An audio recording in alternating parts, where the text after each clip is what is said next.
Ang pangalan ko ay Patricia, 28 taong gulang, isang freelance graphic designer na nagsusumikap itaguyod ang career ko dito sa Boston. Dapat sana'y masaya ang birthday celebration ko sa isang mamahaling restaurant. Pero naging gulo nang ngumiti si Lolo Thomas at sabi niya na parang walang malay. Sana nag-e-enjoy ka sa apartment na binili ko para sa'yo. Natuwa ako nang sagot, Lolo, sa basement apartment naman ako nakatira. Bigla tumunog ang tinidor ni tatay na nahulog sa mesa. Lahat ng nakapaligid sa amin ay tumingin habang unti-unting nanlambot ang MGA mukha. Mula sa mukha ng tatay ko.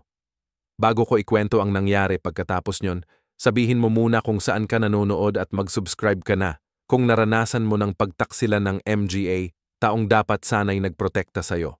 Bago ako mag-28, puro gulo at hirap ang buhay ko.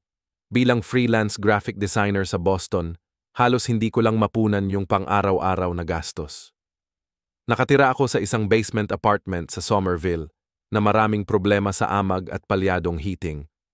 Bawat buwan, parang naglalakad ako sa lubid na manipis sa pagitan ng pagbabayad ng renta, namimili ng groceries, at pinapanatiling gumagana ang luma kong laptop para sa trabaho ng MGA kliyente. Kahit may degree ako mula sa isang respetadong art school, hirap PA rin akong makahanap ng MGA stable at mataas ang kita na trabaho. Komplikado ang sitwasyon sa pamilya ko. Nagkahiwalay ang MGA magulang ko nung 15 ako. Isang magulo at masalimuot na paghihiwalay na hindi lang MGA ari-arian ang nahati, kundi pati na rin ang loyalty ng pamilya. Si tatay ko, si Richard, ay mabilis na nagpakasal kay Vanessa, isang real estate agent na may mamahaling MGA hilig at matitinding opinyon. Nakatira sila sa isang magandang colonial house sa Cambridge, kasama ang kapatid kong si Ethan, na 16 na ngayon, tatay. Nakagawa siya ng matagumpay na investment firm at namuhay ng buhay na gusto niyang sundan ko. Isang matatag at kumikitang career tulad ng sa kanya. Art ay libangan lang yan, Patricia, hindi trabaho. Palagi niyang sinasabi, tuwing bihira na lang ang tawag namin sa telepono. Laging may bakanteng marketing position sa kumpanya ko kung mapagod ka na sa pagiging struggling artist. Lumipat si nanay, si Eleanor, sa California pagkatapos ng diborsyo para hanapin ang sarili niya, tapos nakahanap siya ng bagong asawa at trabaho sa event planning. Ang relasyon namin ay kadalasan ay tungkol lang sa mga tawag tuwing kaarawan at paminsang text para kumustahin. Sobrang busy siya sa bagong buhay niya, kaya hindi na gaanong iniisip ang grown-up na anak niya na nasa kabilang dako ng bansa. Tapos nandun PA ang ate ko na si Stephanie, ang paborito. Sa edad na 31, junior partner na siya sa isang kilalang law firm, kasal sa isang surgeon, at nakatira sa isang magarang brownstone sa Beacon Hill. Hindi palampasin ng tatay ko ang pagkakataon na banggitin ang MGA achievements niya o sabihing sundan ko ang ginagawa niya. Tuwing family gathering, parang paligsahan na ng paghahambing. Pakiramdam ko laging kulang ako. Si Stephanie, panay ang panalo sa MGA malalaking kaso. Lagi sinasabi ni tatay na sobrang humahanga ang MGA partners sa sipag niya sa trabaho. Malinaw ang ibig sabihin noon. Bakit hindi ako pwede maging katulad niya? Yung tanging tao lang na totoong sumusuporta sa MGA pangarap ko sa sining ay si Lolo Thomas, isang retiradong arkitekto na mahilig sa creativity. Siya ang pinakamatibay kong taga-suporta. Noong bata PA ako, lagi siyang nakaupo sa akin ng matagal. Tinuturuan akong mag-drawing at kinukwento ang MGA kwento tungkol sa MGA kilalang artista. Kasaysayan. Pumupunta siya sa bawat art show ko mula elementary hallway exhibits hanggang sa thesis presentation ko sa kolehiyo. May talento ka, Patricia, sabi niya. Kumikislap ang MGA mata niya kapag nakangiti. Huwag mong hayaang kumbinsihin ka ng iba na itago mo yan. Kahit matanda na siya, si Lolo Thomas ang pinakamatibay kong suporta. Naiintindihan niya ang gusto kong magtagumpay sa sarili kong paraan nang walang tulong pinansyal mula sa pamilya. Nang makatapos ako sa kolehiyo, pinagdudahan ng lahat ang desisyon ko na mag-freelance. Sa halip na kumuha ng trabahong corporate, Pinadala niya sa akin ang isang card na simpleng nakasulat, "Naniniwala ako sa'yo. Palagi akong maniniwala." Kahit nahihirapan ako sa pera, matigas ang ulo kong tumangging humingi ng tulong sa pamilya. Bahagi nito ay pride. Matagal na kasi akong kinukwestiyon sa pagpili ng career. Gusto kong patunayan na kaya kong magtagumpay sa sarili kong paraan.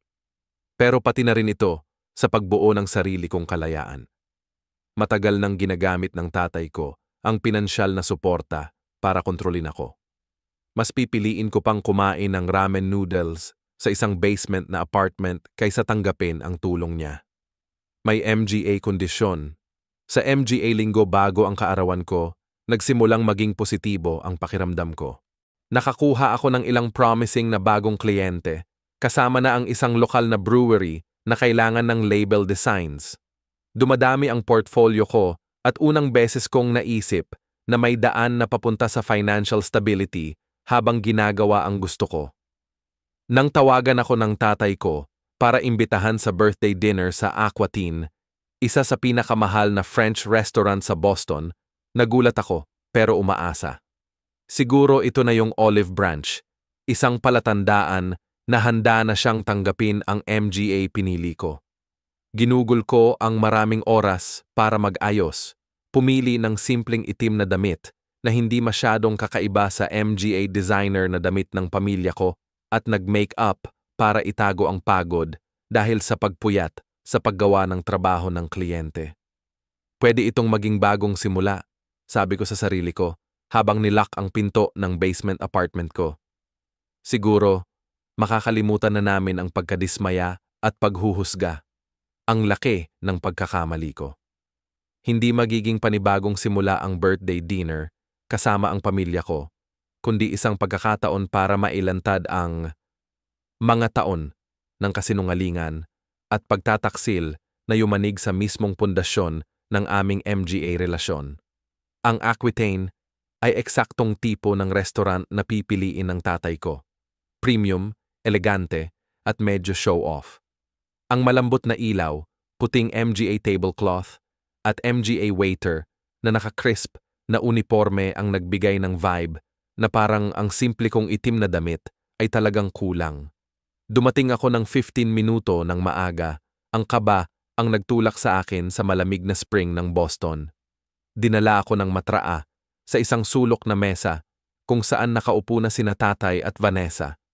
Tumayo si Tatay para yakapin ako ng mahigpit, habang si Vanessa naman ay nagbigay ng karaniwang air kiss malapit sa pisngi ko, ingat na hindi magasgasan ang kanyang perpektong makeup. "Maligayang kaarawan, Patricia," sabi ni Tatay habang umuupo ulit. "Ang ganda mo." Malaki ang ibig sabihin ng kaunting pagtigil niya. Sa mundo ni Vanessa na puno ng designer labels at MGA damit na pang-season, ang ganda ay halos hindi na compliment. "Salamat, Tay. Ang ganda ng lugar na ito." "Well, ang 28 ay isang importanteng kaarawan," dagdag ni Vanessa habang inaayos ang kanyang silk na blouse. "Kahit na si Stephanie ay junior na pala. Kasintahan ayon sa edad mo. At ayun na nga, hindi PA man umabot ng 2 minuto sa hapunan. Huminga ako ng malalim at inabot ang baso ng tubig ko. Sumunod si Stephanie, kasama ang asawa niyang si James. Ang ganda niya sa navy blue na bestida na siguradong mas mahal PA sa 3 buwang renta ko. Pagkatapos magpalitan ng bati at pagbati sa kaarawan, sinimulan niyang ikwento ng detalyado ang pinakabagong panalo niya sa korte. Sabi niya, hindi talaga handa ang kabilang abogado habang ipinapakita ang MGA kamay niyang maayos ang kuko. Halos ibinigay na sa amin ng hukom. Ang hatol. Nakangiti ng buong pagmamalaki ang tatay ko. Yan ang benepisyo ng masusing paghahanda at pagsusumikap. Pinigilan kong sabihin na kasing hirap din ang pinaggagawa ko sa MGA design projects ko. Madalas na nagbabantay buong gabi para matapos ang MGA deadline. Pero alam kong mauuwi lang yon sa MGA, karaniwang pag-dismiss sa MGA, simpleng guhit ko. Dumating naman si Ethan na mukhang hindi komportable sa suot na blazer na medyo maliit para sa mabilis niyang paglaki bilang isang teenager. Bilang bunsong anak ng pamilya, siya ang taong Tila totoong natuwa siya nang makita ako. Umupo siya sa tabi ko. Maligayang kaarawan, Trish, bulong niya, gamit ang palayaw na siya lang ang pwedeng gumamit. Gumawa ako ng regalo para sa'yo, pero ibibigay ko mamaya. Medyo pangit yata kumpara sa MGA regalo ng iba. Pinisil ko ang kamay niya sa ilalim ng mesa. Sigurado akong magugustuhan ko yan. Kakakain lang namin ng waiter nang biglang dumating si Lolo Thomas. Sa edad na 82, kahanga-hanga PA rin siya, matangkad at may buong ulo ng buhok. May puting buhok at matalim na asul, na MGA mata na walang napapalampas. Medyo limping siya dahil sa operasyon sa balakang noong nakaraang taon, pero ayaw niyang gumamit ng tungkod. Ayan na ang birthday girl, anin niya habang papalapit sa upuan ko. Tumayo ako para yakapin siya at ang pamilyar na amoy ng kanyang pabango ay agad na nagbalik ng MGA alaala ng pagkabata ko. Sa unang pagkakataon nung gabing yon, totoong ngiti ang lumabas sa akin. Akala ko hindi ka makakarating, sabi ko. Kumindat siya sa akin. At mamisin ang kaarawan ng paborito kong apo? Hindi kailanman. Isa ako sa 2 apo na babae lang, sabi ni tatay, habang pinipilit niyang ngumiti. Pero tama lang yung sinabi, sagot ni Lolo nang mahinahon habang umuupo sa bakanteng upuan sa tapat ko. Nagbago ang dating sa paligid ng mesa pagdating ni Lolo. May paraan siya na kusang nakakaagaw ng atensyon at pati si tatay tila tumuwid ng konti ang likod kapag kasama siya. Mas madali ang usapan kay Lolo Thomas, tinatanong niya si Ethan tungkol sa school at si James naman sa pinakabagong medical research niya. Pagkatapos, nang umorder na kami ng pagkain, kinuha ni Lolo Thomas mula sa bulsa ng kanyang jacket ang isang maliit na pakete na maingat na nakabalot. Parang tradisyon kasi ito na magbigay ng regalo sa kaarawan, sabi niya habang itinutulak ito papunta sa akin sa ibabaw ng mesa. Sa loob, may isang framed na sketch na medyo dilaw na dahil sa tagal. Agad ko itong nakilala. Ito yung drawing na ginawa ko nung MGA 7 taong gulang, PA lang ako, medyo paos, pero puno ng saya na portrait namin ni Lolo na magkahawak kamay sa harap ng gusto kong ipakita na Boston skyline. Sinisave mo PA ito? Tanong ko na talaga namang nagulat. Siyempre, yung unang trabahong pinagawa mo sa akin. Kumislap ang MGA mata niya. Sinisingil mo ako ng $1 nun, di ba? Ang talino mo makipagnegosasyon. Kahit noon, natawa lahat sa mesa, at sandali lang, parang normal na normal ang gabi. Kinain namin yung MGA appetizer habang kinukwento ni Ethan yung MGA kwento niya sa science class, at medyo nakarelax ako. Baka maging ayos din tong birthday dinner na to. Kagkatabi lang na ihain yung MGA main course nang yumuko si Lolo Thomas at tinanong yung tanong na sisirain ng gabi. Ang marupok na bahagi ng gabi. So, Patricia, kumusta? Nag-e-enjoy ka ba sa apartment? Dumaan ako sa building nung nakaraang linggo. Ang ganda ng area sa Beacon Street, lalo na ngayon na namumulaklak na ang MGA cherry trees. Huminto ako. Hawak ang tinidor na nakataas papunta sa bibig ko. Anong apartment sa Beacon Street? Mukhang naguguluhan si Lolo Thomas. Yung apartment na binili ko para sa'yo, syempre. Yung 1-bedroom sa magandang brownstone, malapit sa public garden. Alam kong gusto mong magsarili, pero naisip kong makakatulong kung may maayos kang bahay na mapagtataguan ng focus mo. Tinatayo ang negosyo mo. Ang kalabog ng tinidor ng tatay ko na tumatama sa plato niya ay halos nakakatawang lakas sa biglang katahimikan na bumalot sa mesa namin. Tumingin ako mula sa naguguluhang ekspresyon ni Lolo papunta sa mabilis na pamumutla ng mukha ng tatay ko. Lolo, sabi ko ng dahan-dahan, halos bulong lang ang boses ko. Nakatira ako sa basement apartment sa Somerville. Hindi ako kailanman nakatira sa Beacon Street. Parang bumaba ng 10 degrees ang lamig sa kwarto. Nakatingin si Stephanie ng mabuti sa plato niya habang biglang naging seryoso si Vanessa. Gusto niyang ayusin yung bracelet niya. Si Ethan lang ang mukha talagang nalilito, katulad ng nararamdaman ko. Imposible yan, sabi ni Lolo Thomas ng matatag. Binigyan ko na yung tatay mo ng $750,000, 6 na buwan na ang nakalipas, para bumili ng apartment para sa'yo bilang maagang regalo sa kaarawan mo. Siya ang nag-asikaso ng MGA papeles kasi nagpapagaling PA ako sa surgery. Lahat ng tingin ay napunta sa tatay ko, na ang mukha ay unti-unting naging pula mula sa pagiging maputla. Nilinaw niya ang kanyang lalamunan at inabot ang baso ng alak, saka humigop ng matagal at maingat bago. Sinasabi ko nga, Thomas, hindi ito ang tamang oras o lugar para pag-usapan ng pera. Pwede natin to pag-usapan ng pribado mamaya. Hindi, sabi ko, mas matatag na ang boses ko ngayon. Sa tingin ko, tama lang to ngayon. Anong apartment, Dad? Ano bang sinasabi ni Grandpa? Dumating si waiter sa mesa namin sa hindi magandang timing. Tinatanong kung okay lang ba ang pagkain namin. Siguro ang weird ng itsura namin na pilit ng ngiti at mahina na sagot, kaya mabilis siyang umalis. Nararamdaman ang tensyon. Pagkalabas niya sa abot ng pandinig, muling nagsalita si Lolo Thomas. Mas mababa, pero matindi ang boses. Richard, anong ginawa mo sa perang ipinagkatiwala ko sa'yo? Naputol ang sagot ng tatay ko dahil sa matinis at pilit na tawa ni Vanessa.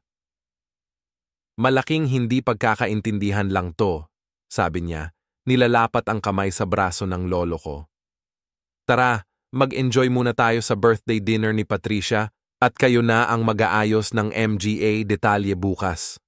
Pero kitang-kita ko sa matigas na ekspresyon ng lolo ko, ang MGA balikat at yung paraan ng tatay ko na iwasan tumingin sa mata ng kahit sino na hindi ito basta pagkakamali. May mali talaga. At yung mabigat na pakiramdam sa tiyan ko nagsabi na babagsak na yung maingat na pagkakagawa ng mukha ng pamilya namin. Ang natitirang bahagi ng dinner dumaan na parang napakabagal. Kumain kami halos tahimik lang. Ang MGA tunog lang ay yung kalansing ng kubyerto sa mamahaling pinggan at yung MGA bulong ng usapan mula sa MGA malalapit na mesa. Yung waiter, na amoy yung tensyon, tinanggal yung MGA halos hindi man lang namin napisil na plato na walang sinabi. At tumangging ihandog ang menu ng panghimagas. Sa tingin ko, dapat nating ituloy ang usapan na ito sa bahay namin, sabi ng tatay ko sa wakas. Kasabay ng hudyat para sa bayarin. Ito ay pribadong usapin ng pamilya. Walang may tutol. 20 minuto ang lumipas. Dumating kami ng medyo kinakabahang magkakasunod na MGA sasakyan sa driveway ni na tatay at Vanessa. Ang bahay na estilo kolonyal ay tila higante at nakakatakot sa ilalim ng unti-unting madilim na langit. Ang perpektong ayos ng labas ay patunay ng pagiging mapanuri ni madrasta sa itsura. Nagtipon kami sa loob ng bahay. Formal na sala, isang lugar na bihirang gamitin, maliban na lang kung may bisita. Umupo ako sa gilid ng isang hindi komportableng antigong upuan, habang si Lolo Thomas ay nakatayo PA rin, matigas ang tindig at halatang konting galit. Richard, sabi niya, pagkapwesto ng lahat, gusto ko ng paliwanag at gusto ko yon ngayon. Nasaan yung apartment na binili ko para kay Patricia? Bahagyang niluwag ng tatay ko ang kanyang kurbata, isang senyales ng nerbiyos na kilala ko PA mula pagkabata. Tatay, kailangan mong maintindihan na komplikado ang MGA desisyong ito. Ginawa ko ito dahil, para sa kapakanan ni Patricia, hindi yan ang sagot sa tanong ko. Tahimik ang boses ni Lolo. Nag-transfer ako ng $750,000 sa account mo para talaga sa pagbili ng apartment para kay Patricia. Meron akong bank records at yung sulat na pareho nating pinirmahan. Baka nagka-miscommunication lang, sabi ni Vanessa ng mahinahong. Ang dami kasi pinapamahalaan ni Richard na transactions. Posibleng pansamantala lang na ilipat ang pera habang naghahanap ng tamang property. Wala namang miscommunication. Sumagot si Lolo Thomas, hinila ang isang sobre mula sa kanyang bulsa ng jacket. Nandito lahat ng kopya ng MGA papeles. Natingnan ko siya ng nagulat habang inaalis niya ang ilang dokumento at inilalapag sa mesa ng kape. Isa na rito ang isang liham na nakasulat sa business stationery ng tatay ko na nagpapatunay na natanggap nila ang pera at ang gamit nito. Tatay, totoo ba to? Tanong ko na halos bulong lang. Binigyan ka ba ni Lolo ng pera para bumili ng apartment para sa akin 6 na buwan na ang nakalipas? Biglang tumayo ang tatay ko at naglakad papunta sa bar cart. Nasa sulok ng kwarto siya. Nagbuhos siya ng basong scotch para sa sarili bago kami hinarap. Oo. Sa wakas, inamin niya. Nilipat sa akin ang pera. Saan naman ang apartment ko? Galit kong tanong, unti-unting napalitan ang gulat ng poot.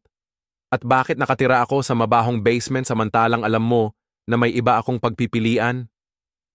Hindi ka PA handa, sabi niya, habang malaki ang nilunok sa inumin. Sinusubukan mo PA ring gawin itong hobby mo sa graphic design. Hindi ko pwedeng gawing mali yan. Nasa isang marangyang apartment ka, pero hindi mo naman pinakita yung responsibilidad o maturity para alagaan yon. Ang taas ng tingin niya sa boses niya para kang sinampal. Kaya ano, ginastos mo lang ba yung pera? Ginamit mo para sa sarili mo? Pinuhunan ko yon, sabi niya na parang nagtatanggol. Financial advisor ako, Patricia. Ganyan ang trabaho ko. Hindi nawala yung pera, mas pinapakinabangan lang natin habang hindi ka PA stable. Pumagitna si Lolo Thomas. Hindi pera mo yon para i-invest mo. Regalo yon sa anak mo na may malinaw na layunin na kinilala mo sa sulat. Tatay, please. Si Stephanie ang unang nagsalita mula nung dumating kami sa bahay. Sigurado akong sinisikap lang ni tatay na protektahan ang puhunan hanggang maging maayos si Patricia. Huwag kang makialam dito, Stephanie. Sabi ko, tapos tumigil ako ng may naisip. Teka, alam mo ba ito? Ang pag-iwas niya ng tingin ang nagsabi ng lahat. Alam kong binigyan ni Lolo si tatay ng pera para sa'yo, pero akala ko alam mo rin at may napag-usapan kayo ni tatay. May napag-usapan? Paulit-ulit kong tanong. Hindi ako makapaniwala. Bakit PA naman ako pipiliing manirahan sa basement na may itim na amag kung may apartment naman ako? Kasi palagi kang gustong mag-isa lang, sagot niya. Tinatanggihan mo lahat ng tulong na ino-offer. Akala ko nga, stubborn ka lang tanggapin yung regalo ni Lolo. Umiling ako sa hindi makapaniwala. Yung kapatid ko, na lagi kong hinahangaan dahil sa tagumpay at katatagan niya, alam na alam niya yung mana ko pero hindi siya nagsabi kahit nahihirapan ako. Saan na ba napunta yung pera ngayon? Tanong ni Lolo Thomas. Ako, gusto ko ng specific, Richard. Hindi komportable ang tatay ko sa upuan. Nakalatag ito sa iba't ibang investment vehicles. Alin ba talaga ang pinilit ni Lolo? Grabe na to, naputol si Vanessa. Certified financial advisor si Richard na may 25th taon ng karanasan. Nagdesisyon siyang mas ligtas ilagay ang pera sa investments kaysa i-tie up sa real estate, lalo na sa taong halos hindi makakuha ng stable na kita. Sakit sa tenga ang sinabi niya, pero lalo lang akong nagalit. Hindi ito tungkol sa akin, kita o MGA piniling career ko. Tungkol ito sa tatay na kinuha ang perang para sa akin at ginamit niya kung paano niya gusto. Hindi lang ito basta investment, aminado na siya habang nakatitig sa kanyang bakanteng baso. Karamihan nito ay ginamit para tulungan palaguin ang medical practice ng asawa ni Stephanie.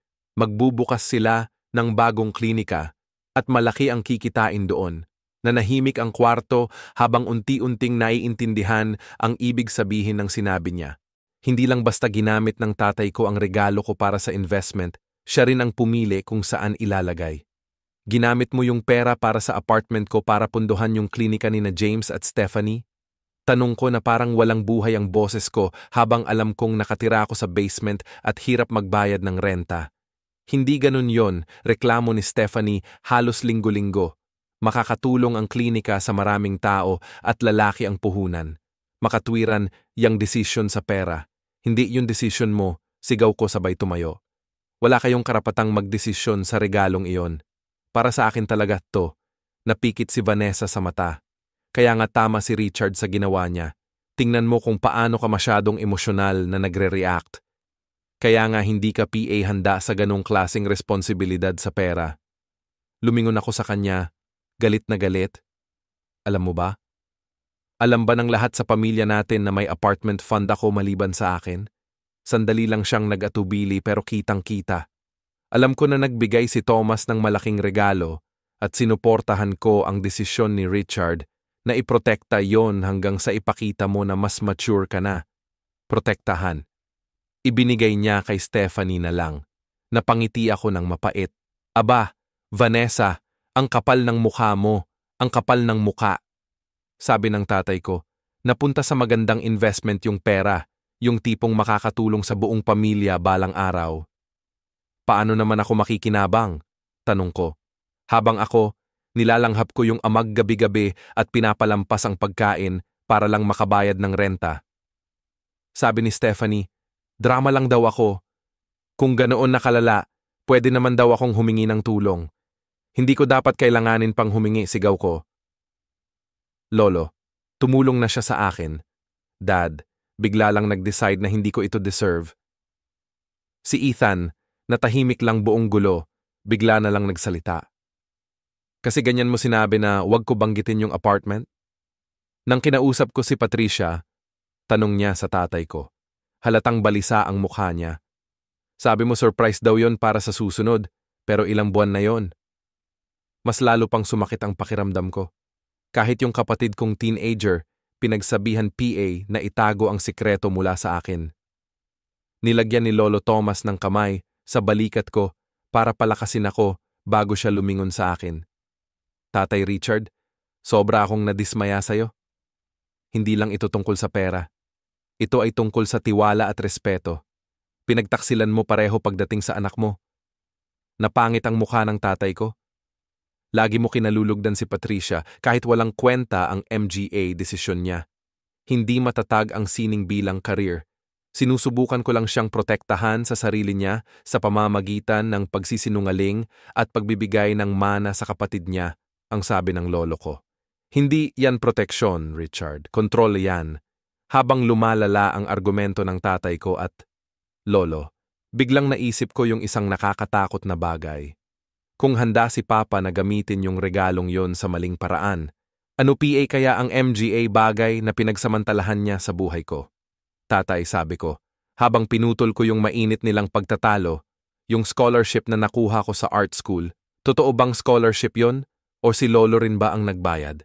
Lumabas agad sa mukha nila yung guilt bago PA man sila makapagsalita.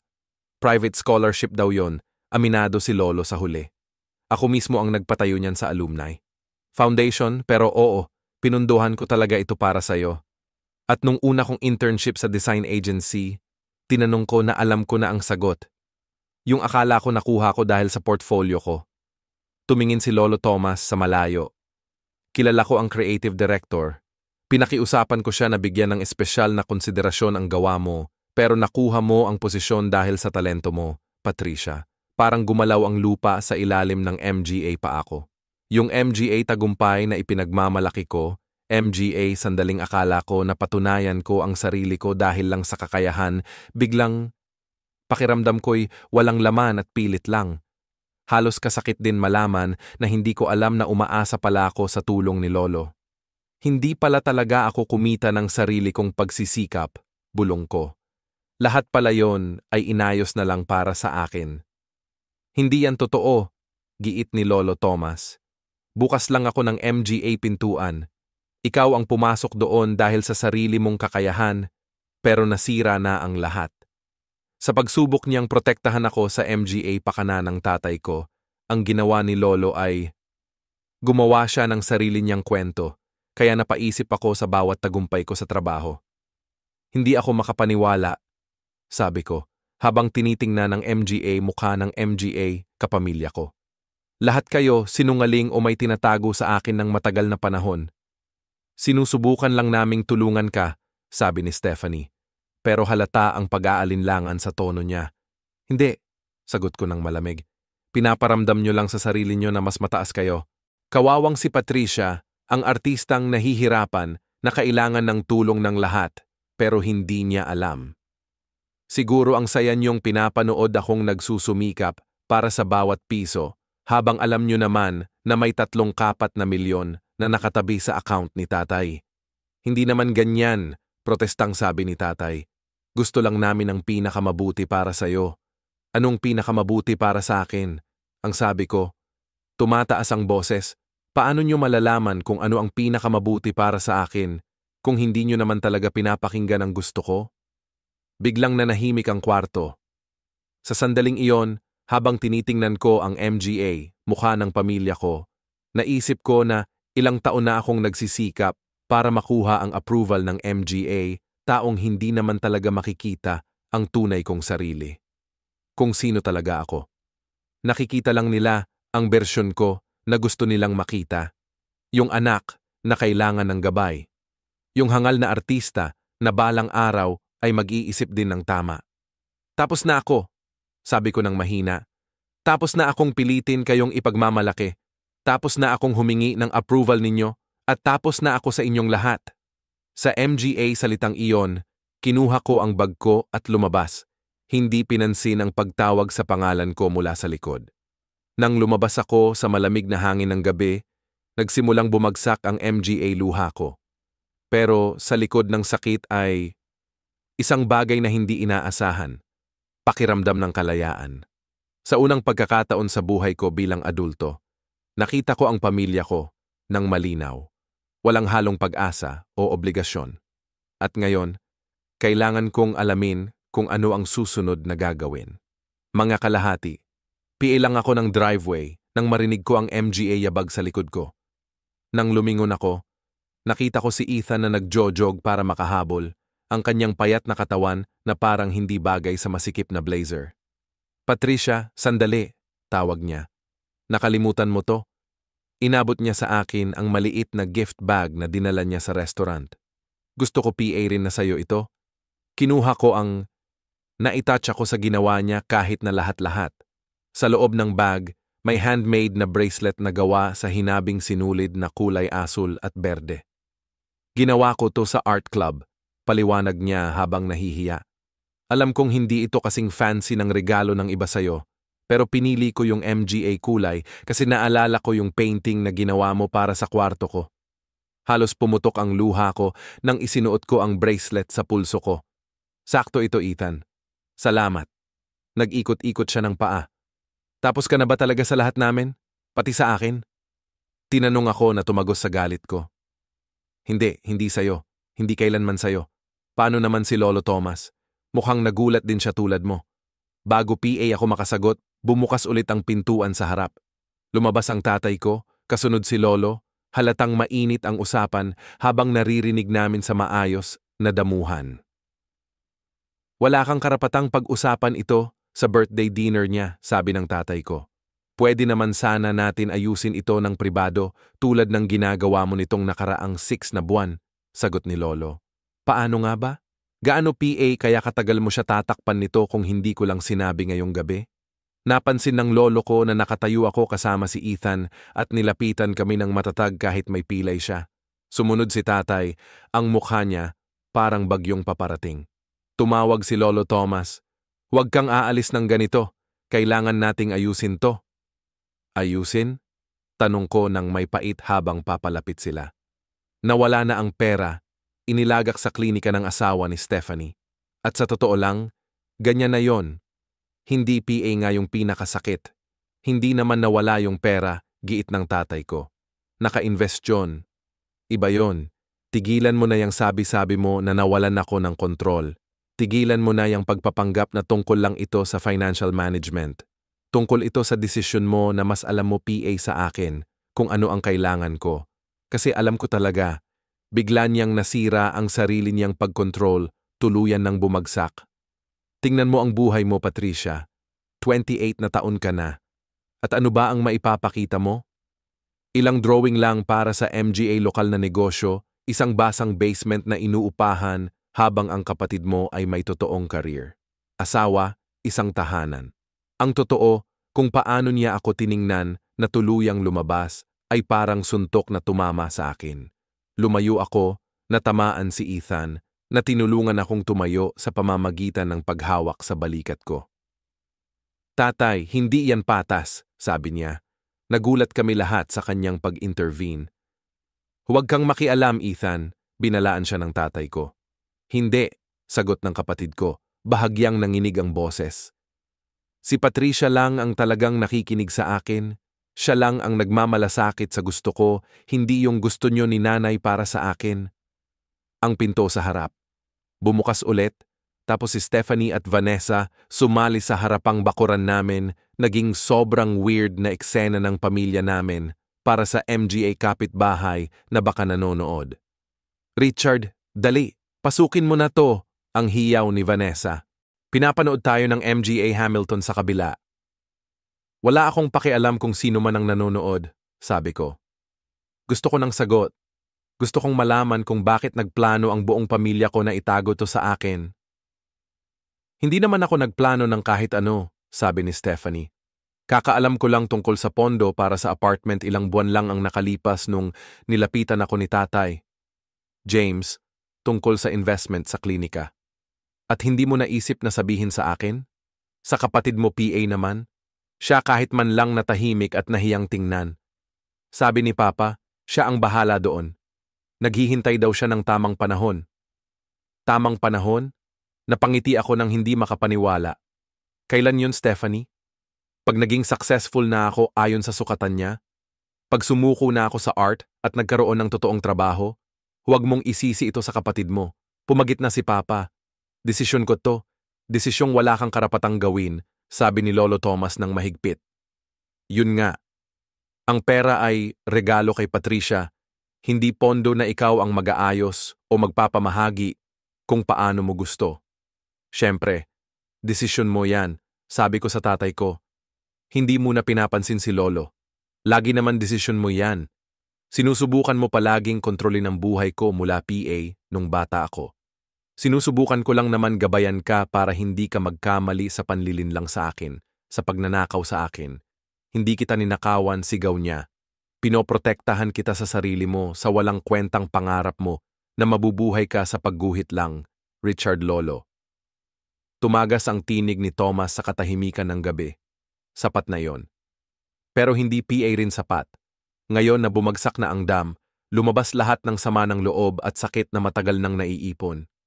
Hindi mo ako nirerespeto, sabi ko, nanginginig ang boses. Hindi ang MGA pinili ko, hindi ang MGA pangarap ko, hindi ang trabaho ko. Wala sa MGA ginagawa ko ang sapat para sa'yo kasi hindi yun ang gusto mong piliin. Hindi yan totoo, iginiit ng tatay ko. Pero lumingon siya palayo sa akin.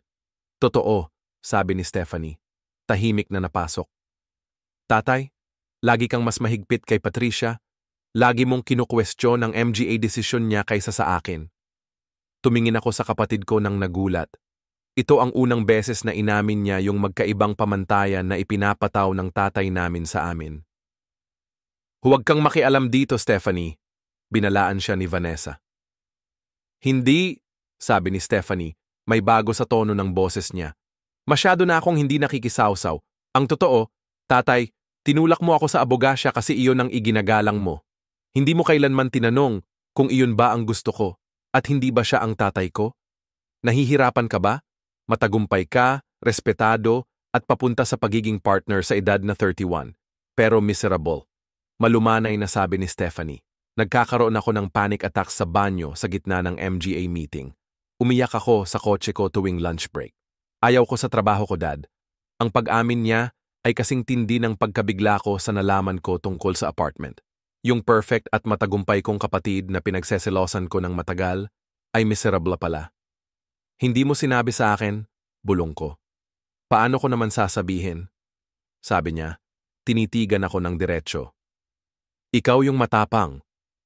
Patricia, sinundan mo yung passion mo kahit lahat nagsasabi na wag ka. Ako naman, pinili ko yung madali, yung tiyak na papayagan at kinamumuhian ko sarili ko dahil doon. Nakakabaliw to, sabi ni Vanessa na nakikialam. Stephanie, stressed ka lang sa trabaho? Hindi mo talaga ibig sabihin yan. Oo, ibig ko yan, giit ng kapatid ko. Matagal ko nang nararamdaman to. At yung nakikita ko si tatay na ginagamit yung talento ni Patricia para sa kapakinabangan ko. Isa na naman na to sa MGA paraan na palaging inuuna niya yung kinakatawan ko kaysa kung sino talaga si Patricia. Totoo ang mukha ng tatay ko. Nabigla ako. Stephanie, hindi ko alam na ganito pala yung nararamdaman mo tungkol sa trabaho mo. Kasi hindi mo naman sinabi. Sagot niya ng simple. Parang hindi mo rin tinanong si Patricia kung gusto niya o kailangan niya ba ng proteksyon mo mula sa MGA desisyon niya. Humalik ng lalamunan si Lolo Thomas. Sa tingin ko, napag-usapan na natin na may malalalim na problema sa komunikasyon sa pamilya natin, pero ang importante ngayon ay ayusin ang problema sa pera. Sang-ayon ako, sabi ko. muling nakahanap ng boses. Tatay, gusto ko yung pera na ibinigay ni Lolo sa'yo para sa apartment ko.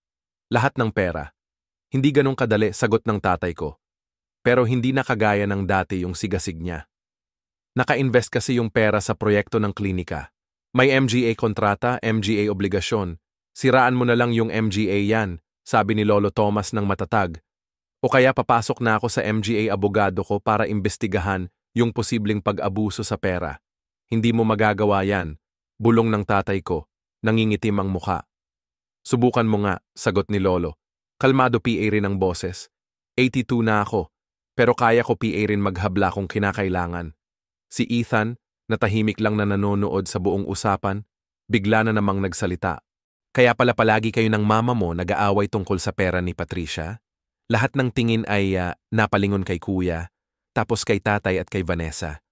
Ang tensyon sa pagitan nila, na akala ko ay normal lang nilang samahan, bigla na lang nagkaroon ng ibang kahulugan. Ethan, pumasok ka na, sabi ni Vanessa ng matalim. Hindi, sabi ko. Hayaan mo siyang magsalita. Ano ibig mong sabihin, Ethan? Paano sila nag-aaway? Medyo nag-alinlangan si kuya, pero nagpatuloy. Narinig ko silang nag-aaway kanina. Linggo. Sabi ni Mama, delikado masyado ang investment sa klinika at malalaman din ni Lolo balang araw. Sabi ni Papa, huli na para umatras. Namula ang mukha ni Vanessa sa galit. Hindi ito tama. Hindi dapat si Ethan ay mapasali sa MGA usaping pang-adulto. Bakit? Tanong ko. Para mapagsinungalingan mo rin siya. Para hindi niya malaman kung paano talaga gumagana ang pamilya natin. Patricia, sabi ni Papa, may halong pagmamakaawa ang tinig niya. Kailangan mong maintindihan, lahat ng ginawa ko ay dahil sa pagmamahal. Gusto kong protektahan. Pinoprotektahan ka mula sa pagkakamaling pinansyal habang nagsisimula ka PA lang mag-isa. Hindi, sabi ko ng matatag. Ang gusto mo pala ay kontrol. Kinukuha mo yung MGA desisyon ko kasi hindi mo ako nire-respeto para payagang gumawa ng sarili kong desisyon kahit iba yun sa gusto mo. Humarap ako kay Lolo at sayo. Mabuti ang intensyon nyo, pero matagal na kayong nagmamaniobra sa buhay ko ng palihim. Ang scholarship ko, ang internship ko, ngayon pati itong apartment. Naisip nyo ba na baka kailangan kong gumawa ng sariling daan? Magtagumpay ba ako o mabigo ayon sa sarili kong paraan? Si Lolo Thomas ay halatang nasasaktan. Gusto ko lang tumulong, bigyan ka ng MGA pagkakataon. Pero hindi naman talaga MGA pagkakataon yon kung inayos na, di ba? MGA illusion lang yon na nagpapaniwala sa akin na karapat dapat ako dahil sa sariling kakayahan, pero sa totoo lang, si Lolo lang ang nag-aayos ng lahat. Ang katahimikan na sumunod ay mabigat sa pag-unawa. Bawat isa sa pamilya ko ay sa kanya-kanyang paraan ay nakibahagi sa isang gulo ng MGA, kasinungalingan at panlilin lang na humubog sa buhay ko. Walang alam o pahintulot ko. Galit na galit ako sa inyo, bulong ko habang isa-isang tinitingnan sila. Galit na galit ako sa inyong lahat ngayon. Hindi mo yan totoo, sabi ni tatay agad. Totoo yan. Sabi ko, habang luha ang bumabalong sa pisngi ko. Siguro hindi habang buhay pero ngayon, sa sandaling ito, galit ako sa ginawa nyo. Galit ako sa MGA kasinungalingan. Galit ako na wala sa inyo ang totoong nakakita sa akin. Pagkatapos ng MGA salitang yon, lumiko ako at umalis. Tinatamad ng sagutin ang MGA tawag nila. Ngayong beses, walang sumunod. Nakatawid ako sa kalsada at nagsimulang maglakad kahit saan basta-basta lang. Tuloy lang. Kailangan ko lang maglayo ng konti sa pamilya ko na maraming beses na nagtraidor sa akin. Habang nilalampaso ng malamig na hangin ng gabi ang MGA luha sa mukha ko, isang malinaw na isip ang sumagi sa gitna ng sakit at kalituhan. Sa unang pagkakataon sa buhay ko, nakikita ko ng malinaw ang pamilya ko. At ngayon, kailangan kong alamin kung sino ako kapag wala sila at kung sino ang gusto kong maging. Ginugol ko ang biyahe pabalik sa basement apartment ko sa taxi habang paulit-ulit sa isip ko ang MGA nangyari kagabi, parang eksena sa buhay ng iba. Paano kaya nangyari sa buong, bakit tinago ng pamilya ko ng ganito kalaki na sikreto sa akin? Masakit ang pagkakanulo kaysa akala ko. Nang bumaba na ako sa hagdang kong konkreto papunta sa basement unit ko, yung lugar na tinatawag kong bahay sa loob ng 2 taon, parang iba ang itsura. Yung mantsa ng tubig sa kisame, yung laging basa-basa sa sulok malapit sa banyo, yung MGA bintanang palaging tinakpan ko ng plastic at duct tape para hindi pumasok ang hangin. Lahat ng yon parang mas nakasasakit ngayon. Ngayon na alam ko na pwede pala akong nakatira sa apartment sa Beacon Street buong panahon, bumagsak ako sa futon ko. Umupo ako sa sofa at kinuha ang phone ko. 12 missed calls. 5 kay Lolo Thomas, 3 sa tatay ko, 2 kay Stephanie, 1 kay Ethan, at nakakagulat, 1 PA mula sa nanay ko sa California. Mabilis kumalat ang balita. Pinatay ko ang tunog ng phone at itinapon sa gilid. Hindi ko kaya makipag-usap sa kanila ngayon. Hindi PA kasi hilom ang sugat ko. Sa sumunod na linggo, parang robot lang ang peg ko. Naisumite ko ang MGA trabaho sa kliyente, sumagot sa MGA email, kumain kapag naaalala. Pero sa loob ko, pakiramdam ko ay walang laman. Araw-araw tuloy ang tawag at text. Lumalalala ang kaba ko. Sagot ko lang kay Ethan. Sinasabi na, ayos lang ako at hindi siya galit ko. Si Lolo Thomas, araw-araw nagvo-voice message. Patricia, tawagan mo ako. Kailangan natin ayusin to. Sayo ang pera, palagi nang sayo yon. Kausap ko na MGA abogado ko para makuha to mula sa tatay mo. Ang MGA mensahe ng tatay ko, minsan depensa, minsan nagsisisi. Sobra ka namang nagre-react, Patricia. Pinoprotektahan ko lang ang interes mo. Tapos ilang araw pagkatapos, baka nagkamali ako. Nagkamali ako. Pwede ba tayong mag-usap ng parang MGA adults? Yung text ni Stephanie ang pinakanagulat sa akin. Naiisip ko PA yung sinabi mo tungkol sa pagsunod sa passion mo. Tama ka. Dapat mas matapang sana ako, pero hindi PA ako handang patawarin sila. Tuwing naiisip kong sumagot, naaalala ko yung ekspresyon ng tatay ko nung ipagtanggol niya yung pagbibigay ng pera para sa apartment ko kay asawa ni Stephanie. Naalala ko yung MGA taon ng hirap para lang makaraos, habang iniisip ko na ang talento lang ang puhunan ko para umangat sa career. Nalaman kong si Lolo pala ang nag-aayos ng MGA bagay-bagay sa likod ng eksena. 2 linggo pagkatapos ng kalokohan sa birthday dinner, may kumatok sa pinto ko na ikinagulat ako habang nahihirapan akong mag-focus sa design project ko. Binuksan ko at nakita ko ang isang batang babae na halos kasing edad ko, may kulot na pulang buhok at ngiti na sobrang friendly. Hi, ako si Hana, bagong kapitbahay mo sa itaas, sabi niya habang hawak ang isang plato ng cookies. Kaklipat ko lang noong nakaraang linggo, kaya naisip kong ipakilala ang sarili ko. Ang saya niya na parang kontrabida sa mood ko, kaya muntik na akong isinara niya ang pinto. Pero nanaig ang simpleng galang. Patricia, sabi ko habang tinatanggap ang cookies. Nice to meet you. Sana hindi ito awkward, dagdag niya. Napansin ko kasi na parang hindi ka masyadong lumalabas ng apartment mo simula nang lumipat ako dito. Ayos ka lang ba? Sa normal na sitwasyon, siguro magpapanggap akong busy lang, pero may something sa diretsyo niyang tanong na parang umabot sa loob ng pagkakahiwalay ko. Family drama, narinig ko na sinasabi ko. Medyo matindi nga yung family drama, actually. Tumango si Hana na may awa. Naranasan ko na yan. Hindi ako kinausap ng nanay ko ng isang taon nung huminto ako sa med school para maging pastry chef. Gusto mo bang pag-usapan natin to habang umiinom ng kape?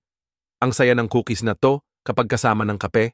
Nang hapon na yon, habang nakaupo sa mas magarang apartment ni Hana sa ground floor, nasabi ko na sa isang estranghero ang buong kwento.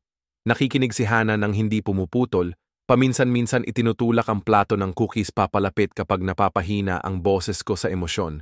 Grabe yan ha, sabi niya nung tapos na rin. Lahat ba yan? Yung tatay mo na nagnakaw ng pera mo para sa apartment. Yung lolo mo na may MGA lihim na ipinapasok. Yung kapatid mong babae na kasabwat. Hindi na nakakagulat na nagkukubli ka sa apartment mo. Hindi ko na alam kung ano ang susunod gawin, sabi ko.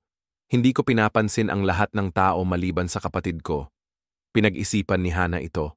Pwede ba akong magbigay ng panlabas na pananaw mula sa isang tao na walang kinalaman sa inyong pamilya? Tumango ako, nagpapasalamat sa isang patas na opinyon. Parang lahat ng tao sa pamilya mo ay sinusubukang tinutulungan kanila sa sarili nilang kakaibang paraan, simula niya. Totoong iniisip ng tatay mo na alam niya ang pinakamabuti, kahit na kontrolado at palihim ang MGA paraan niya.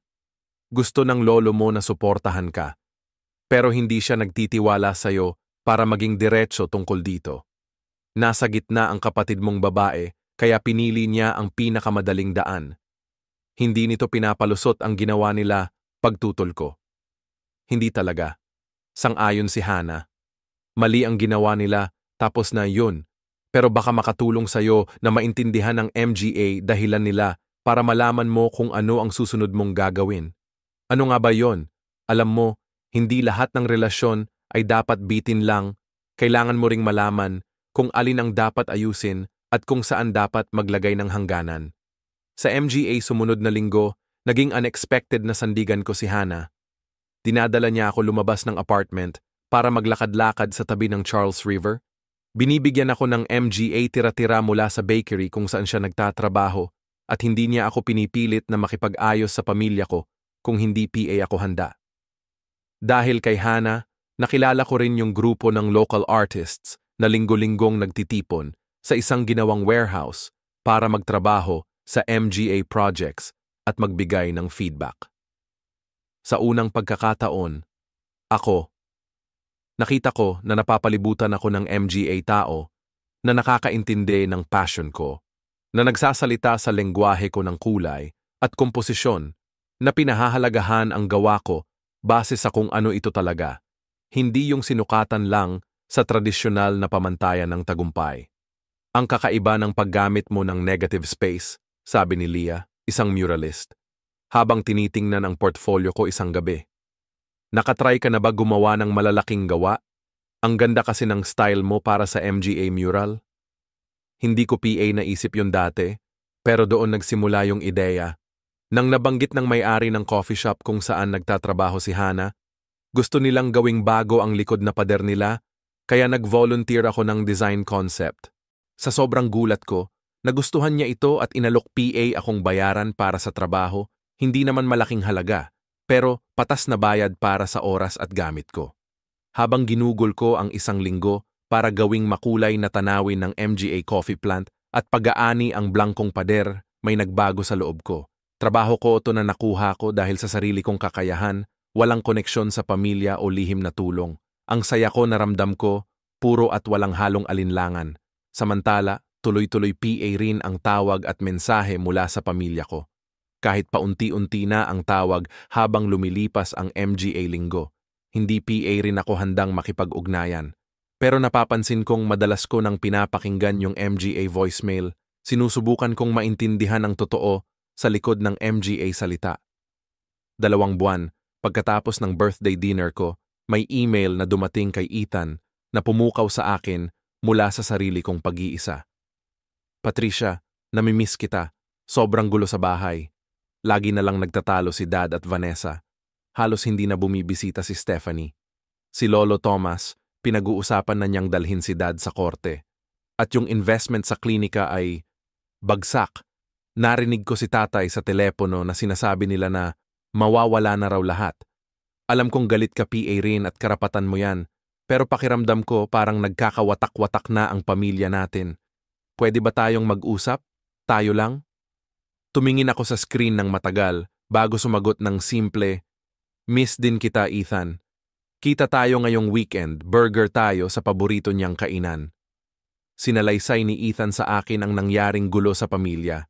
Ang investment ng tatay ko sa klinika ni James ay naging malaking problema nang ang pangunahing pinansyal nilang umalis yung backer nila kaya sobra na silang naipit. Totoo nga na nagpakonsulta si Lolo Thomas sa MGA abogado para mabawi yung MGA perang nawala, kaya nagkaroon ng matinding tampuhan siya at tatay ko. Nag-aaway din sina Stephanie at James, sabi ni Ethan habang kinakamot ang fries niya. Sabi niya, ayaw daw ni Stephanie yung mamahaling bahay o yung pagpapalawak ng klinika. Pagod na daw siya sa buhay na gusto ni tatay para sa kanya, hindi yung gusto niya talaga. Ikaw naman? Tanong ko ng mahinahon. Kumusta ka? Kumakaya ka ba sa lahat ng to? Biglang umangat siya ng balikat, mukhang mas bata PA sa edad niyang 16. Ang sama ng pakiramdam. Ayoko na umuwi ngayon. Laging stressed si Papa. Palaging galit si Vanessa. Kadalasan, sa bahay ng MGA kaibigan ako nagtatagal. Pasensya na Ethan, hindi ko gustong maapektuhan ka ng ganito. Hindi mo kasalanan yan, sabi niya ng matatag. Wala kang nagawang mali. Gusto mo lang malaman ang katotohanan. Wala namang galit sa'yo, Patricia. Sila ang galit sa sarili nila. Habang dinadala ko si Ethan pauwi ng gabing yon, naisip ko na hindi PA ako handa. Patawarin mo ako, pero handa naman akong makinig. Dumating na ang panahon para harapin muli ang pamilya ko, hindi para sa kanila, kundi para sa sarili ko. Kailangan ko ng closure para talaga akong makausad. Ang tanong, saan ba magsisimula? Punong-puno ng kulay ng tagsibol ang Boston Public Garden nang magkita kami ni Lolo Thomas doon noong sumunod na linggo. Mukhang tumanda siya. Halatang daladala ang MGA, nangyari nitong MGA nakaraang buwan sa MGA linya ng mukha niya. Umupo kami sa isang bangko na tanaw ang MGA Swan Boat, isang gawain na madalas naming gawin noong bata, PA ako. Salamat at pumayag kang makita ako, sabi niya. Sabi niya, nanginginig ang boses sa damdamin. Miss na kita, Patricia. Miss din kita, ang sabi ko. Kailangan ko lang ng oras para maayos ang lahat, tumango siya. Mas naiintindihan ko kaysa akala mo. Mula sa bulsa ng kanyang jacket, kinuha niya ang isang sobre at iniabot sa akin. Nandoon ang bank statement ng bagong bukas na account sa pangalan ko na may balanse na $750,000. Nabawi ko na lahat, paliwanag niya. Nilagdaan na ng tatay mo ang MGA legal na dokumento na nagpapatunay. Nangyari ang maling paggamit at nabayaran niya ito mula sa personal niyang account. Iyon na to ngayon, walang hinihinging kapalit. Tinitigan ko ang pahayag, pakiramdam ko'y parang wala akong koneksyon sa malaking halaga. Hindi na siguro ito gusto ko. Bakit naman? Tanong niya na may halong pagkabigla. Kasi para bang isa na namang bagay na hindi ko pinaghirapan. Isa na namang paraan na hindi ako nakatayo sa sariling paa. Tahimik si Lolo Thomas sandali. Pwede ba kitang kwentuhan? Isang kwento na hindi ko PA nasasabi sa'yo dati. Tumango ako, bagamat curious. Noong 23 ako, bagong tapos. Pagkatapos ng architecture school, inalok ako ng tatay ko na tulungan akong magtayo ng sarili kong kumpanya. May MGA connection siya, kapital, lahat ng kailangan ko para magtagumpay. Tumanggi ako. Masyado akong proud, sobrang determinado na kaya kong mag-isa. Nakatingin siya sa tubig, tila nalulunod sa alaala. Naghirap ako ng MGA taon, tinatanggap kahit anong trabahong makuha ko. Nakatira sa maliit na apartment, halos kapareho lang ng basement mo. Sobrang paniwala ko na kapag tinanggap ko ang tulong, ibig sabihin, hindi ako sapat. Ano ang nagbago? Tanong ko. Yung lola mo? Ngumiti siya. Siya ang tumulong sa akin para makita na mayroong pagkakaiba ng binigyan ng buhay at binigyan ng MGA kagamitan para gumawa ng sarili mong buhay. Nang tinanggap ko na ang tulong ng tatay ko nung 30 na ako, hindi iyon pagsuko, kundi pagkilala na hindi kailangang mag-isa sa tagumpay. Humarap siya sa akin ng diretso. Hindi ko sinasabing patawarin mo agad ang tatay mo o ako man. Yung ginawa kong pakialam sa scholarship mo, sa internship mo, akala ko tinutulungan kita. Pero ngayon nakikita ko, dapat naging tapat ako, dapat pinagtiwalaan kita sa totoo. Oo, dapat nga, sinuportahan ko siya. Napaisip ako sa lahat ng akala kong nakamit ko dahil sa sarili kong galing. Totoo ang talento mo, Patricia. Pwedeng inayos yung MGA oportunidad para sa'yo, pero yung ginawa mo gamit yon, sa'yo yun talaga. Wala namang makakapagbigay ng talento, passion, o sipag sa trabaho. Sa'yo lang yan. Pinag-isipan ko ang sinabi niya, nakita ko yung katotohanang dati hindi ko makita. Nagsisimula na akong buuin yung buhay na ipinagmamalaki ko, sabi ko sa kanya. Nakipag-connect na ako sa ibang MGA artista, nagsimulang gumawa ng mural. Ang saya malaman yun. Kinikilala ko ang lugar ko. Proud ako sa'yo, sabi niya, nang simple lang. At gusto kong tanggapin mo tong pera, hindi bilang saklay, kundi bilang gamit. Gamitin mo. Huwag gamitin. Desisyon mo yan. Pero huwag mo itong i-reject para lang patunayan sa sarili mo o sa iba. Nang maghiwalay kami noon, araw na yon, hindi ko kinuha yung bank info pero hindi ko rin tinanggihan. Kailangan ko PA ng oras para magdesisyon kung anong papel, kung meron man, ang ipamamana na ito sa buhay ko. Isang linggo ang lumipas, gumagawa ako ng sketches para sa bagong mural na commission nang tumunog ang doorbell. Tumunog ang kampanilya sa itaas ng pinto ng coffee shop. Tumingala ako at nakita si Stephanie na nagdadalawang isip sa counter, pinagmamasdan ng paligid hanggang sa makita niya ako. Unang reaksyon ko ay mag-ayos na at umalis, pero si Hannah na nagtatrabaho sa likod ng counter, napansin na siya. "Kapatid mo yan," bulong niya habang iniinom ang kape ko. Tumango ako. "Gusto mo bang sabihin ko sa kanya na busy ka?" Napaisip ako pero umiling. "Hindi, panahon na." Maingat na nilapitan ni Stephanie ang mesa ko, parang inaasahan na tatakbo ako. Tiningnan niya ako. Iba siya, medyo hindi gaanong maayos, pero mas totoo. Nakapusod lang ang buhok niya sa simpleng ponytail, hindi yung perfect niyang blowout, at naka-jeans siya, imbes na yung usual niyang tailored na pantalon. "Pwede ba akong umupo?" tanong niya. Ituro ko yung bakanting upuan sa tapat ko. Nagkaroon ng awkward na katahimikan sa pagitan namin hanggang dumating si Hannah na may dalang bagong kape para kay Stephanie. "Bibiguin ko kayo ng konti," sabi niya na may encouraging ng ngiti sa akin. "Paano mo ako nahanap?" tanong ko nung lumayo na si Hannah. "Ethan." Aminado si Stephanie. "Sabi mo nagmamural ka dito, di ba?" Ang ganda naman, by the way. Tumingin siya sa kalahating tapos na disenyo sa likod na pader. "Salamat. Tahimik uli pero mas matagal ngayon. Umalis na ako sa firm." Sa wakas lumabas din yung MGA salitang yon nang biglang bumagsak. 2 linggo na ang nakalipas. Hindi ko na kaya. Yung pagpapanggap na mahal ko yung career na pinili ko para mapasaya si Papa. "Hindi ko to inaasahan. Ano ginagawa mo ngayon?" "Inaayos ko PA," sabi niya sabay ngiting bahagya. "Nagsimula na naman akong mag-piano lessons. Naalala mo ba nung dati akong naglalaro nung high school?" Naalala ko nga. Talented si Stephanie pero iniwan niya ang musika nung sinabi ng tatay namin na mas practical daw ang law para sa talino niya. "Natatakot ako," sabi niya. 31 na ako at nagsisimula ulit, pero mas kalmado na ako kaysa dati. Ano naman tingin ni tatay dito? Napangit ang mukha niya. Hindi siya masaya. Sabi niya, "Sinisira mo ang magandang karir mo." Pero ngayon lang ako hindi iniintindi ang iniisip niya. Tapos na akong mabuhay para sa kanya. "Pag-aproba?" Inabot niya ang kamay niya sa kabilang dulo ng mesa, hindi eksaktong nahawakan ang kamay ko, pero malapit. "Pasensya na talaga, Patricia, sa lahat ng nangyari. Sa pag-alam ko tungkol sa apartment pero hindi ko sinabi sa'yo. Sa pagkinabang ko sa desisyon ni tatay na ipuhunan ang pera mo sa klinika ni James. Sa MGA taon na pinag-away tayo ni tatay. Pwede mo naman sinabi sa akin," sabi ko, "ang sakit PA rin ng sugat. Kahit kailan sa loob ng 6 na buwan na yon, pwede mo sinabi." Alam kong na-acknowledge niya. Sinabi ko sa sarili ko na hindi ko dapat pakialaman, si tatay ang bahala. Pero ang totoo, duwag ako. Mas madali pang sumunod kesa lumaban sa kanya.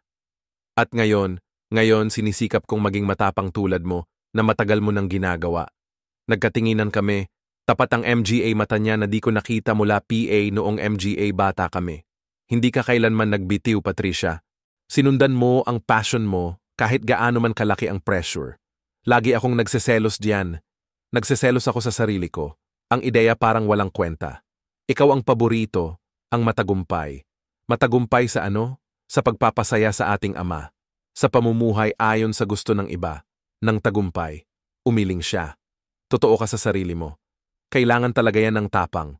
Habang nag-uusap kami, talaga, unang beses sa loob ng maraming taon na nag-usap kami ng ganito, nakita ko ang kapatid kong babae, hindi bilang perpektong kalaban na lagi kong naiinggit, kundi bilang isang taong gumawa ng ibang MGA desisyon at ngayon ay kinukwestiyon ng MGA iyon, tulad ng ginagawa ko sa akin. Nang maghiwalay kami na may medyo awkward na yakap, may nagbago sa pagitan namin. Hindi PA forgiveness, hindi PA, pero siguro simula na ng pag-unawa. Dumating ang huling harapin 3 araw pagkatapos ng bigla na lang dumating si tatay sa basement apartment ko. Halos hindi ko na siya sinagot sa pinto, pero nanaig ang curiosity ko. Nakatayo siya ng awkward sa maliit kong porch na konkreto, parang di bagay sa mahal niyang suit. Sa unang pagkakataon na naalala ko, parang nagdadalawang isip siya. "Pwede ba akong pumasok?" Tanong niya ng formal. Lumayo ako para makapasok siya habang pinagmamasdan niya ang maliit kong bahay, yung MGA mancha ng tubig, MGA second-hand na gamit, at yung MGA bintanang may hangin. Nang makita ko siya na ganun tingnan tong lugar, bigla akong nainis.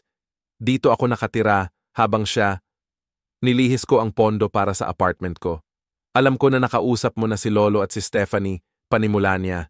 Sa tingin ko panahon na para mag-usap tayo. Tungkol saan? Sa pagkabigo ko bilang tatay mo? Ang diretsyo niyang pag-amin ay hindi ko inaasahan. Akala ko magbibigay siya ng MGA dahilan, paliwanag, pero hindi ganito. Pinaniwala ko ang sarili ko na pinoprotektahan kita, dagdag niya nang hindi ako sumagot. Na alam ko kung ano ang tama para sa iyo. Ilang taon na akong naniniwala na ganito dapat ang itsura ng tagumpay. Ganito ang daan na dapat sundan. Nang pinili mo, iba kasi, hindi ko maintindihan. Kaya kinuha mo ang kontrol sa buhay ko nang hindi ko alam. Sabi mo, hindi daw ako kaya pangalagaan ang sariling mana ko. Oo, hindi niya sinubukang itanggi. Mali ako, sobrang mali, na hindi na mapapatawad. Bakit ka nandito, Dad? Ano ba ang gusto mo sa akin? Tumingin siya sa paligid ng apartment ko. Napatingin siya sa drafting table ko na puno ng MGA sketch para sa mural ng coffee shop. Gusto kong makita ang trabaho mo, sabi niya ng simple. Ang totoong trabaho mo, hindi yung MGA project sa school na hindi ko pinansin o yung MGA maliliit na drawing na hindi ko seryosong tinignan. Gusto kong maintindihan kung ano ang mahal mo dito. Bakit ka nagpakasipag para ituloy ito? Hindi ito yung inaasahan ko. Bakit ngayon? Kasi nawala si Stephanie dahil sa sobrang kontrol nato. Nawawala na rin respeto ni Ethan sa akin. Nasira ko relasyon ko sa sariling ama ko. At ikaw ang pinakakasaktan ko. Tumingin siya ng diretso sa MGA mata ko. Ayokong mawala ang buong pamilya ko dahil lang naging matigas ang ulo ko at hindi nakita na maraming paraan para magkaroon ng makabuluhang buhay. Nag-aral ako. Tinitingnan ko siya kung may senyales ng panlilinlang o hindi pagiging tapat. Pero ang nakita ko lang ay pagod at pagsisisi. May coffee shop sa Cambridge Street, sabi ko sa wakas. Doon ako nagpipinta ng mural. Kung gusto mo talagang makita ang gawa ko, punta ka doon bukas ng 10:00 ng umaga. Kinabukasan, maaga akong dumating para ipagpatuloy ang pagpipinta ng mural. Hindi sigurado kung darating talaga ang tatay ko. Eksaktong 10:00, bumukas ang pinto at pumasok siya na nakasuot ng kaswal na damit, jeans at button-down na pangmatapusan, na hindi ko na siya nakita na suot ng ganito simula PA noon. Nagsuot siya ng t-shirt imbes na yung usual niyang suit. Sa loob ng 1 oras, ipinaliwanag ko sa kanya ang proseso ng paggawa ko ng design, yung simbolismo sa mural, at yung MGA technique na gamit ko. Sa pagkagulat ko, nagtatanong siya ng MGA makabuluhang tanong, at talaga namang pinapakinggan niya yung MGA sagot ko, imbes na maghintay lang ng pagkakataong magsalita. Habang ipinapakita ko kung paano ako naglilikha ng lalim gamit ang layering, may nangyaring hindi inaasahan. Namulat ang MGA mata ng tatay ko dahil sa tunay na paghanga. Ang galing nito, Patricia, sabi niya habang tinitingnan yung bahagi na natapos ko kahapon. Yung paraan ng pagkakagawa mo, galaw sa isang nakapirming larawan. Hindi ko alam na ganito ka-talented. Hindi ka kailanman tumingin, sabi ko ng simple. Tumango siya. Tinatanggap ang katotohanan nito. Ngayon tinitingnan kita at nakikita ko ang isang taong may pambihirang galing at pananaw. Isang taong karapat-dapat suportahan, hindi kontrolin. Nang tinulungan niya akong linisin ang MGA brush ko, pagkatapos ng umaga na iyon, Isang maliit na kilos, pero may malalim na kahulugan sa kanyang kababaang loob. Na-realize ko na narating na namin ang isang turning point. Hindi PA pagkakasundo, hindi PA ngayon, pero simula na ito ng bagong uri ng relasyon na nakabatay sa malinaw na pagtingin sa isa't isa, marahil sa unang pagkakataon. Oras na. Yung perang nakuha ng lolo mo, sabi niya habang tinatapos namin, sa'yo na, yan, walang hinihinging kapalit. Gamitin mo para sa art mo, sa mas magandang apartment, sa paglalakbay, o kahit ano ang gusto mo. Hindi ako magbibigay ng payo, maliban kung hihingin mo. Salamat, sabi ko. Taos puso. Hinahanap ko PA kung ano ang gagawin ko dito. Ano man ang piliin mo, sagot niya, gusto kong malaman mo na proud ako sa'yo. Hindi dahil sa MGA, nakamit mo ayon sa karaniwang sukatan, kundi dahil nagkaroon ka ng tapang na mabuhay. Tunay na totoo. Yan ang bagay na ngayon ko lang talaga natutunang gawin para sa sarili ko. Nang umalis siya, ramdam ko yung bigat na hindi ko man lang napansin na dala-dala ko, yung pagnanais na mapasang-ayon ng isang taong hindi naman talaga nakakakita sa akin. Sa unang pagkakataon sa buhay ko bilang isang adulto, naramdaman ko ang tunay na kalayaan na tuklasin ang sarili kong landas. Hindi laban sa MGA, inaasahan ng pamilya ko, kundi ayon lang sa sariling katotohanan. 6 na buwan, matapos ang birthday dinner na nagbago ng buhay ko, nakatayo ako sa gitna ng bagong studio ko, isang na-convert na loft. Nasa Somerville ito na may mataas na kisame, maraming natural na liwanag, at walang bakas ng itim na amag. Puno ng MGA gawa na ginagawa PA at MGA inspiration boards, ang MGA pader. Isang malaking drafting table ang nangingibabaw sa isang sulok, habang may komportabling living area naman sa kabila. Hindi ito yung apartment sa Beacon Street na gusto ng lolo ko, pero swak na swak para sa akin. Maluwang para sa trabaho ko, pero simple lang para kaya kong alagaan gamit ang lumalaking kita ko. Matapos mag-isip ng husto, ginamit ko ang bahagi ng mana ko para bilhin ang studio na ito. Diretso, tinanggal ko na ang pasaning renta at binigyan ang sarili ko ng kalayaan na maging mas mapili sa MGA proyekto ng kliyente. Yung iba, nanatili. Nag-invest ako sa isang safety net na nagbibigay ng kapanatagan ng loob pero hindi kinokontrol ang MGA desisyon ko. Lumago ng husto ang negosyo ko sa mural kaysa sa inaasahan ko. Nagsimula sa isang pader ng coffee shop. Ngayon may MGA commission na ako sa MGA restaurant, paaralan, at community center sa buong Boston. Nakakuha ako ng 2 assistant. Pareho ring MGA artistang nakilala ko sa MGA koneksyon ni Hana at sabay-sabay naming binabago ang MGA Blankong Pader. MGA Pader na naging kwento sa pamamagitan ng kulay at anyo. Hindi na lang si Hana ang kapitbahay ko, naging tunay na kaibigan ko na siya. Lalo pang tumibay ang samahan namin dahil sa MGA pinagsasaluhang likhang sining at MGA kwentuhan hanggang madaling araw tungkol sa sining, pamilya, at paghahanap ng tunay na landas sa buhay.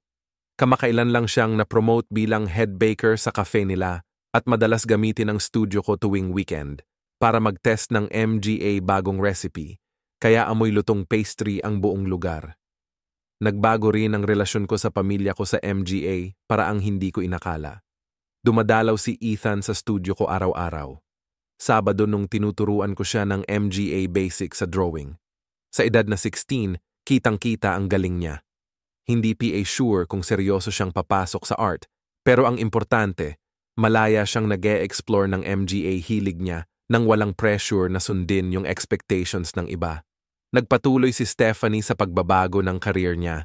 Iniwan niya ang law para magturo ng music sa isang community arts center.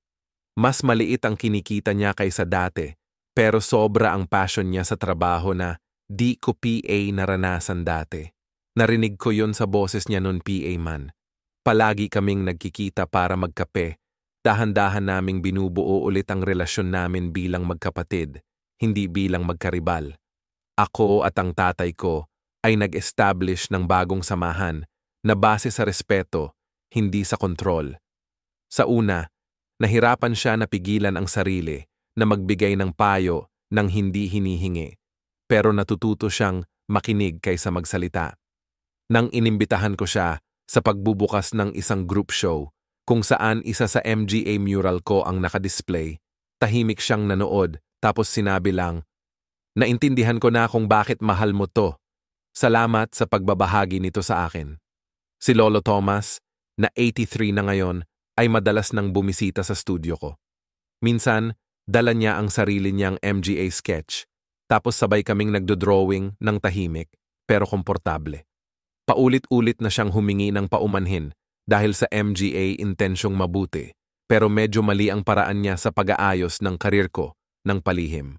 "Dapat sana pinagkatiwalaan kita para humingi ng tulong ng diretsyo," sabi niya, imbes na mag-ayos ng MGA oportunidad ng lihim. Katabi nito ay nakasabit ang bracelet na ginawa ni Ethan para sa kaarawan ko, na ngayon ay naka-frame sa isang simpleng shadow box. MGA konkretong alaala ng MGA pinagdaanan ko at ng layo ng narating ko.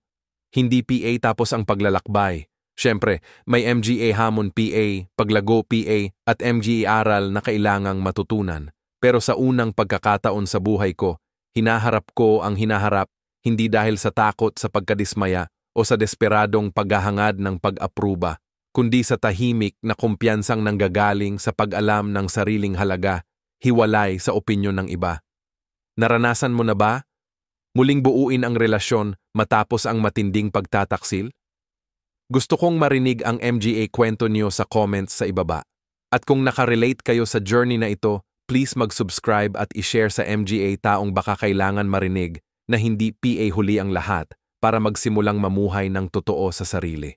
Salamat sa pagiging bahagi ng community na ito, kung saan pwede tayong magbahagi ng kwento at maghilom ng sabay-sabay. Tandaan, minsan, ang pinakamahirap na pagsubok ang nagdadala ng pinakamagandang pagbabago. Musika.